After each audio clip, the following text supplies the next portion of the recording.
दूर पहाड़ों के बीच बसे एक शांत और हरे भरे गांव में महेश नाम का एक किसान रहता था। महेश के पास खेत थे, बड़ा घर था, लेकिन उसके मन में संतोष नहीं था। उसके अंदर लालच कूट कूट कर भरा था। महेश के जीवन का बस एक ही लक्ष्य था, पैसे कमाना, चाहे उसके लिए उसे किसी के साथ कैसा भी व्यवहार क्यों न करना पड़े। महेश के पास 2 गायें थी, एक का नाम था गौरा और दूसरी का नाम था कपिला। गौरा बहुत सारा मीठा दूध देती थी, जिससे महेश को मंडी में अच्छी कमाई होती थी। वहीं दूसरी तरफ कपिला गर्भवती थी, वह माँ बनने वाली थी, इसलिए उसने दूध देना बंद कर दिया था और बस यही बात लालची महेश को खटकती थी। गौरा ने कल 10 लीटर दूध दिया था, आज भी उतना ही देगी। अगर मैं उसमें थोड़ा पानी मिला दूं, तो 12 लीटर हो जाएगा। हाँ, मुनाफा ही मुनाफा।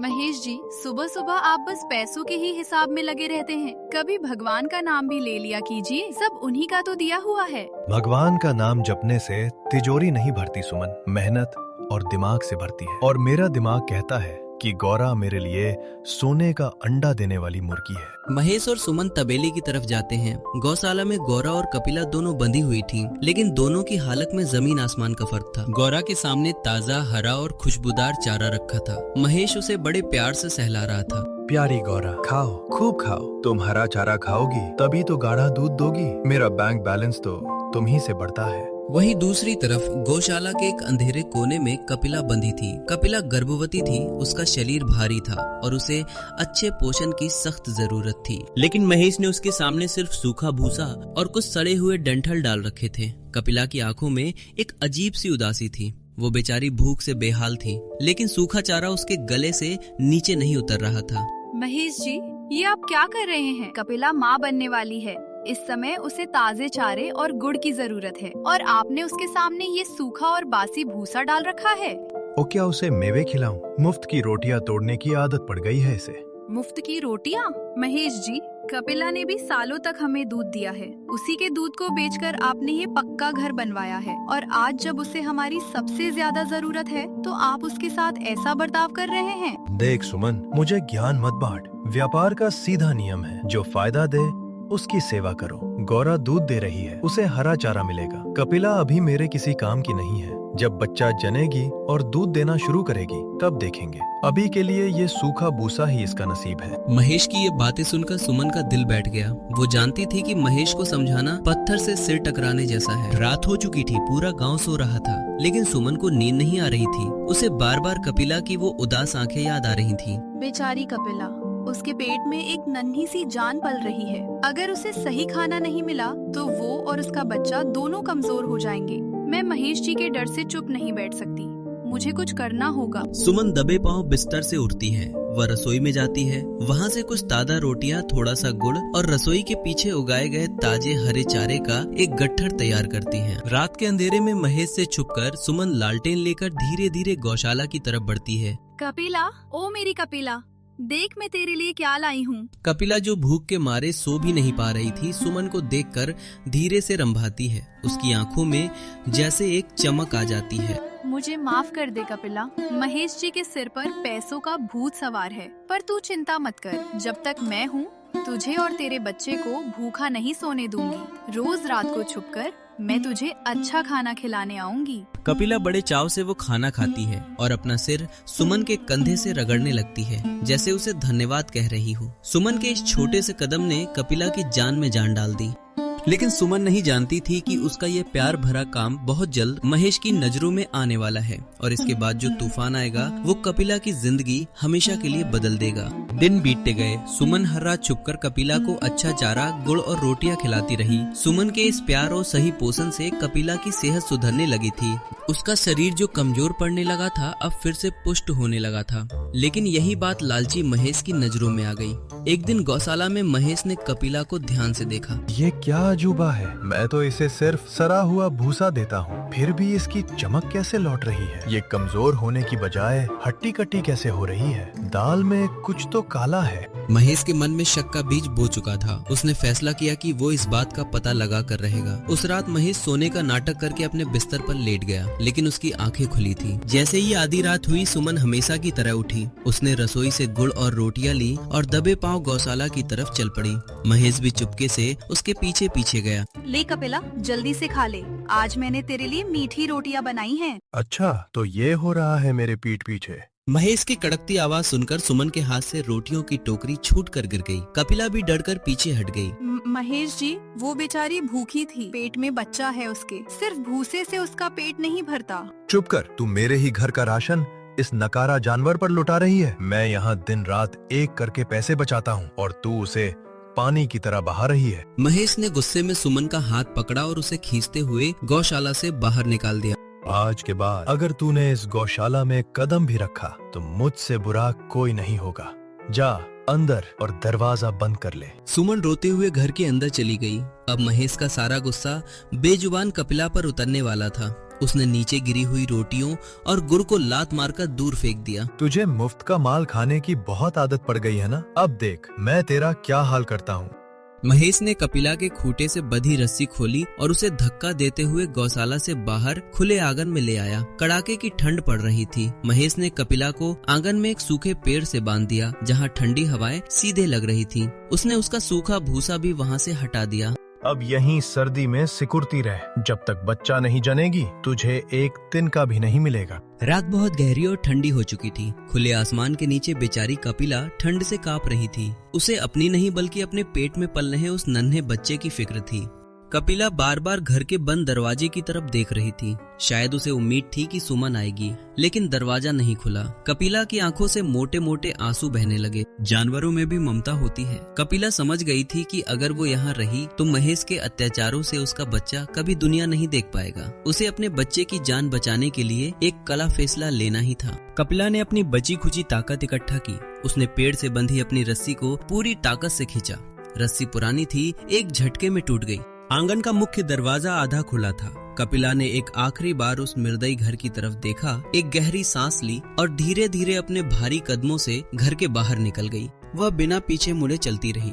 रास्ता उसे गांव से दूर एक घने, अनजान और अंधेरे जंगल की तरफ ले जा रहा था। उसे नहीं पता था कि आगे क्या होगा, बस उसे अपने बच्चे को सुरक्षित रखना था। अगली सुबह जब गांव में सूरज निकला तो सुमन सबसे पहले गौशाला की तरफ दौड़ी। उसे रात भर नींद नहीं आई थी, लेकिन जब उसने आंगन में देखा तो वहाँ कपिला नहीं थी, सिर्फ एक टूटी हुई रस्सी पड़ी थी। महेश जी, ओ महेश जी, जल्दी बाहर आइए, अनर्थ हो गया, हमारी कपिला गायब है। महेश उबासी लेते हुए बाहर आया। उसने टूटी हुई रस्सी देखी, लेकिन उसके चेहरे पर कोई चिंता नहीं थी, बल्कि एक अजीब सी राहत थी। अनर्थ कैसा? अच्छा ही हुआ जो वो मनहूस चली गई। वैसे भी मेरे किसी काम की नहीं थी। मुफ्त का चारा बच गया मेरा। अब मुझे उसे पालने की कोई जरूरत नहीं। आपको जरा भी दया नहीं आती? वो बेजुबान भारी शरीर के साथ इस कड़ाके की ठंड में कहाँ गई होगी? अगर उसे या उसके बच्चे को कुछ हो गया तो भगवान आपको कभी माफ नहीं करेगा। मुझे भगवान के माफ करने की जरूरत नहीं है सुमन। मेरे पास गौरा है, वो दूध देती रहेगी और मेरी तिजोरी भरती रहेगी। तू फालतू में आंसू बहाना बंद कर और जाकर मेरे लिए चाय बना। समय बीतता गया। कपिला को गए हुए कई हफ्ते हो चुके थे। महेश अपने लालच में इतना अंधा था कि उसने कपिला को खोजने की कोई कोशिश नहीं की। लेकिन कहते हैं ना, इंसान अपने किए गए कर्मों से कभी भाग नहीं सकता। प्रकृति अपना हिसाब खुद करती है। अचानक एक दिन महेश बहुत बुरी तरह बीमार पड़ गया। उसे बहुत तेज बुखार हो गया और शरीर में ऐसी कमजोरी छा गई कि उसका बिस्तर से उठना भी मुश्किल हो गया। गांव के बड़े बड़े वैद्यों और डॉक्टरों को दिखाया गया। वैद्य जी, इन्हें क्या हुआ है? कल तक तो बिल्कुल ठीक थे और आज उठ भी नहीं पा रहे हैं। सुमन बेटी, मैंने सारी दवाइयाँ देकर देख ली, बीमारी समझ में नहीं आ रही, दवा असर ही नहीं कर रही। इन्हें दवा से ज्यादा अब दुआ की जरूरत है। महेश का वो शरीर जिस पर उसे इतना घमंड था, अब हड्डियों का ढांचा बनता जा रहा था। उसका अहंकार अब धीरे धीरे टूटने लगा था। बीमारी तो बस शुरुआत थी। महेश की सबसे बड़ी सजा अभी बाकी थी। महेश की सारी कमाई गौरा के दूध से होती थी, लेकिन अचानक एक और अजीब घटना होने लगी। जब भी गौरा का दूध निकाला जाता वह बिल्कुल ठीक रहता, लेकिन जैसे ही सुमन उसे उबालने के लिए चूल्हे पर रखती, दूध तुरंत फट जाता। हे भगवान, आज फिर दूध फट गया। ऐसा तो पहले कभी नहीं हुआ। कल भी यही हुआ था, परसों भी। शुरुआत में महेश को लगा कि शायद बर्तन साफ नहीं है या मौसम की खराबी है, लेकिन जब लगातार कई दिनों तक हर बार दूध फटने लगा तो महेश का दूध का व्यापार पूरी तरह ठप हो गया। मंडी में कोई उसका दूध नहीं खरीदता था। सुमन, ये क्या हो रहा है हमारे साथ? मेरा शरीर काम नहीं कर रहा, मेरी कमाई का जरिया खत्म हो गया, हम तो बर्बाद हो जाएंगे। आखिर मैंने ऐसा क्या पाप किया है? सुमन जो अब तक चुपचाप सब सह रही थी, आज वो महेश के पास आकर बैठ गई। उसकी आंखों में आंसू थे, लेकिन आवाज में एक दृढ़ता थी। आप पूछ रहे हैं कि आपने क्या पाप किया है? महेश जी, क्या आप सच में नहीं जानते? क्या मतलब है तुम्हारा? कोई आम बीमारी नहीं है और ना ही गौरा का दूध फटना कोई इत्तेफाक है। ये उस बेजुबान कपिला की हाय है जिसे आपने गर्भावस्था में भूखा रखा। ये उस माँ का श्राप है जिसे आपने कड़ाके की ठंड में घर से बाहर निकाल दिया। महेश की आंखें फटी की फटी रह गईं। सुमन के शब्द तीर की तरह सीधे उसके दिल में चुभ रहे थे। जानवर बोल नहीं सकते, लेकिन उनका दर्द भगवान सुनता है। आपने पैसों के लालच में एक माँ को तरपाया और आज देखिए, आपका सारा पैसा, आपकी सारी ताकत धरी की धरी रह गई। प्रकृति ने आपको वही सजा दी है जो आपने कपिला को दी थी, तड़पने की। महेश के पास सुमन की बातों का कोई जवाब नहीं था। पहली बार उसे अपने किए पर भयानक पछतावा महसूस हो रहा था। उसे अपनी आंखों के सामने कपिला का वो उदास और भूखा चेहरा नजर आने लगा। वो अपने बिस्तर पर फूट फूट कर रोने लगा। महेश के आंसुओं ने उसके मन का सारा मैल और लालच धो दिया था। बीमारी से उसका शरीर भले ही कमजोर हो गया था, लेकिन उसकी आत्मा जाग चुकी थी। सुमन, मुझे सहारा दो। मैं अब यहाँ एक पल भी नहीं लेट सकता। मुझे मेरी कपिला के पास जाना है। मैं उससे माफी मांगना चाहता हूँ। महेश जी, आप बहुत कमजोर हैं। आप जंगल कैसे जाएंगे? मैं गांव वालों को भेजती हूँ। नहीं सुमन, पाप मैंने किया है तो प्रायश्चित भी मुझे ही करना होगा। अगर आज मैं उसे नहीं ढूंढ पाया तो मैं जीते जी मर जाऊंगा। मुझे ले चलो। सुमन ने महेश को सहारा दिया। दोनों लाठी टेकते हुए धीरे धीरे उस घने जंगल की तरफ निकल पड़े, जहां कई हफ्तों पहले कपिला गई थी। दोनों कई घंटों तक जंगल की खाक छानते रहे। महेश की सांसें फूल रही थी, लेकिन उसने हार नहीं मानी। अचानक जंगल के सन्नाटे को चीरती हुई एक बहुत ही मीठी और नन्ही सी आवाज उनके कानों में पड़ी। महेश जी, सुनिए, ये तो किसी बछड़े की आवाज है। चलिए, आवाज उस झाड़ी के पीछे से आ रही है। दोनों भागकर उस बड़ी सी झाड़ी के पीछे गए। वहां का नजारा देखकर दोनों की आंखें भर आईं। एक बड़े से पेड़ के नीचे कपिला बैठी थी। वह बहुत कमजोर हो चुकी थी, लेकिन उसकी आंखों में एक अजीब सी शांति और ममता थी। उसके ठीक पास एक बेहद सुंदर सफेद और भूरे रंग का नन्हा बछड़ा खड़ा था, जो कपिला का दूध पी रहा था। कपिला ने एक स्वस्थ बछड़े को जन्म दिया था। महेश लाठी छोड़कर कपिला के सामने घुटनों के बल गिर पड़ा। वह फूट फूट कर रोने लगा। उसने अपने दोनों हाथ जोड़ लिए। मुझे माफ कर दे मेरी माँ। मैं लालच में अंधा हो गया था। मैंने तुझे और तेरे इस नन्हे बच्चे को बहुत दुख दिया है। मैं इंसान कहलाने लायक नहीं हूँ। हो सके तो इस पापी को क्षमा कर दे कपिला। जानवर भले ही बोल नहीं सकते, लेकिन वे इंसानों से ज्यादा दयालु होते हैं। कपिला ने महेश को देखा। उसकी आंखों में कोई गुस्सा नहीं था। उसने धीरे से अपना सिर आगे बढ़ाया और महेश के गाल को चाटने लगी। देखिए महेश जी, माँ का दिल कितना बड़ा होता है। उसने आपको माफ कर दिया। अब चलिए, इन्हें घर ले चलते हैं। महेश ने बड़े प्यार से नन्हे बछड़े को अपनी गोद में उठा लिया। कपिला भी अपने बच्चे के पीछे पीछे चलने लगी। आज महेश के कदम भारी नहीं थे, बल्कि एक अजीब सी ऊर्जा से भरे हुए थे। जैसे ही कपिला और उसका बछड़ा घर के आंगन में वापस आए, घर की रौनक लौट आई। महेश ने खुद अपने हाथों से सबसे अच्छा और हरा चारा लाकर कपिला के सामने रखा। खाओ मेरी माँ, खूब खाओ। आज के बाद इस घर में किसी के साथ कोई भेदभाव नहीं होगा। और फिर एक चमत्कार हुआ। जैसे ही कपिला ने चारा खाना शुरू किया, महेश को अपने शरीर में एक नई ताकत महसूस होने लगी। उसकी वो रहस्यमयी बीमारी जो वेदियों से ठीक नहीं हो रही थी, अचानक दूर होने लगी।